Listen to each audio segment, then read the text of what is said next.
ఇప్పుడు మన కాలాన్ని 3 భాగాల కింద విభజించుకోవాలి. ఇది రాసుకోండి మీరు. ఎలా అంటే మీ ఇంటికాడ పనులు ఏదో మీరు చూసుకోండి. ఎంతసేపు ఇతరుల మీద ఆధారపడద్దు. మనకు ఇతరుల మీద మన పని ఏదో మనం చూసుకోవాలి. తర్వాత ఎవరికైనా మీలో అవకాశం ఉంటే, బంగారు పిచ్చుకలు మీలో ఎవరైనా ఉంటే కొంచెం ఏదైనా సమాజానికి ఉపయోగపడాలి.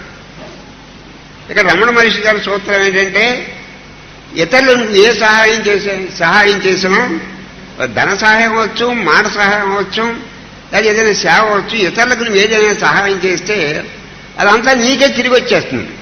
అదంతా నీకే తిరిగి వచ్చేస్తుందని తెలియక అక్కడ ఉద్ధరించాను, వాళ్ళకి ఉపకారం చేశాను, ఏడుకు ఉపకారం చేశాను అనుకుంటూ ఉంటాను. అంచేది నీకు అవకాశం ఉంటే సమాజానికి ఏదైనా ఉపయోగపడదు. ఆ సమాజానికి ఉపయోగపడటం ఏంటంటే నువ్వు పవిత్రుడు అవుతావు. వివేకవంతమైన జీవితం, పవిత్రవంతమైన జీవితం, వివేకంగా బతకటం, పవిత్రంగా జీవించటం. 1 పవిత్రత, 2 వివేకం. ఈ 2 మనకు 2 నేత్రాలతో సమానంగా చూసుకోవాలి.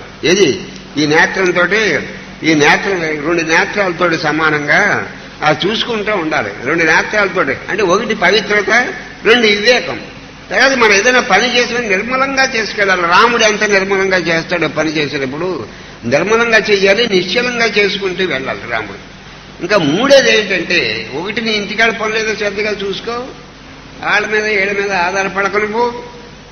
తర్వాత ఏమో ఈ సమాజానికి నీవేదైనా ఉపయోగపడే అవకాశం ఉన్నవాడు సమాజానికి ఉపయోగపడండి.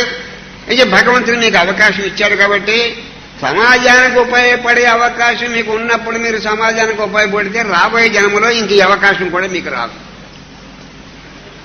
అది సమాజానికి ఉపయోగపడితే ఏమైనా ఉపయోగపడాలి. 2 అవి మైనర్ అంతవరకు చెప్పారు. 2ది మిగతా టైం అంతా కూడా ఈ దిక్కులు చూడక ఆత్మజ్ఞానాన్ని సంపాదించుకోవడానికి ఉపయోగించుకో.